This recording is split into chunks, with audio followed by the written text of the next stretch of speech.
alam na alam nyo na kung ano tong binibuild ko, no? Lagyan natin siya ng mata para mas malaman nyo na. Yun, ang cute, oh. So, lagyan na natin siya ng kamay dito.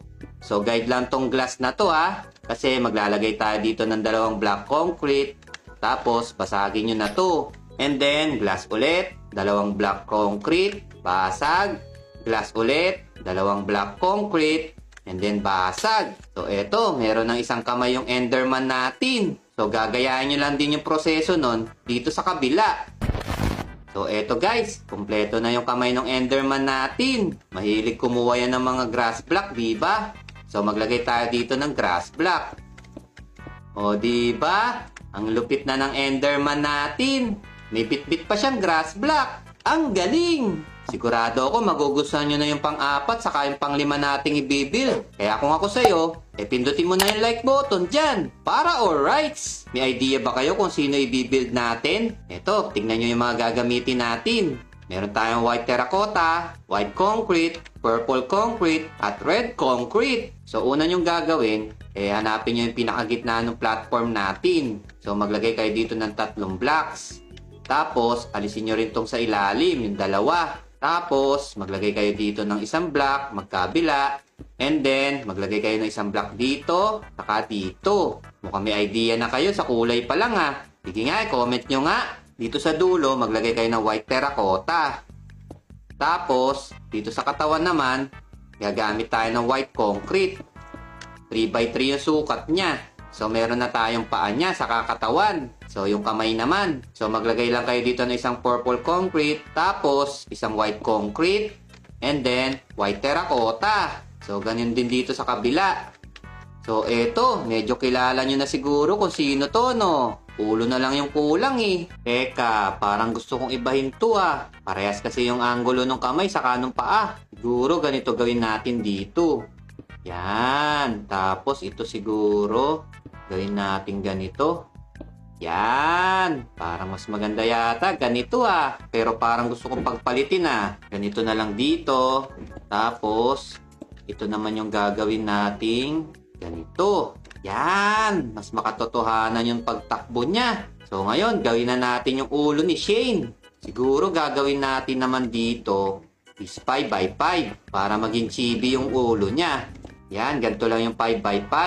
Tapos, close lang natin to. Siguro, 5 din yung height. So, 1, 2, 3, 4, 5. Tingnan nga natin sa malayo. Uy, pwede na to. Ang cute niya, oh. Chibi head. So, close lang natin to. Tapos, maglagay tayo dito ng purple. Ito yata yung pinakasungay ni Ate Shane nyo. So, di ba yung mata niya purple? Teka, parang plain tignan. Kung subukan kaya natin lagyan ng purple stained glass. Yan, ganyan na lang. Tapos, lagyan natin siya dito ng lipstick. Ang cute, oh! Alam ko, meron din siya ditong banda dito na purple. Yan, ayos! Tapos na yung cute na statue ni Shane, oh! Ang cute-cute! So, andito na tayo sa pinakahuling part ng statue natin. Tapos, hindi ka pa rin nakaka-like? Naku po! Mag-like ka na, kaibigan! Like! So, eto na yung pinakahihintay nyo lahat. Sigurado ako, alam na alam nyo na kung sino i-build natin dito. Kitang-kita naman dito sa mga blocks na gagamitin natin, no? Meron tayo ditong light blue concrete, black concrete, red concrete, blue concrete, at blue stained glass. So, una natin gagawin yung pinakapaan niya. Yan. Sigurado ako, paa pa lang yung nabibuild natin. Kilala nyo na to, eh. Next naman natin, yung katawan niya. So, 3x3 lang yung gamitin nyo. Yan. Kilala nyo na siguro siya. Tama kayo. Si Idol Pepesan naman yung pinakahuli nating i-build. So, dito naman siguro, gawin nating kamay niya, pag ganito. So, gagamit tayo ng black concrete. Tapos, red concrete dito.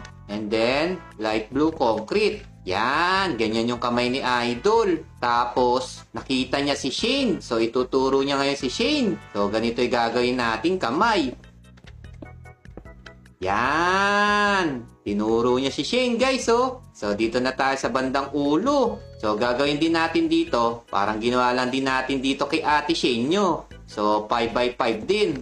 Sigurado ako, kayang-kaya nyo tong gawin. Malulupit kayo eh.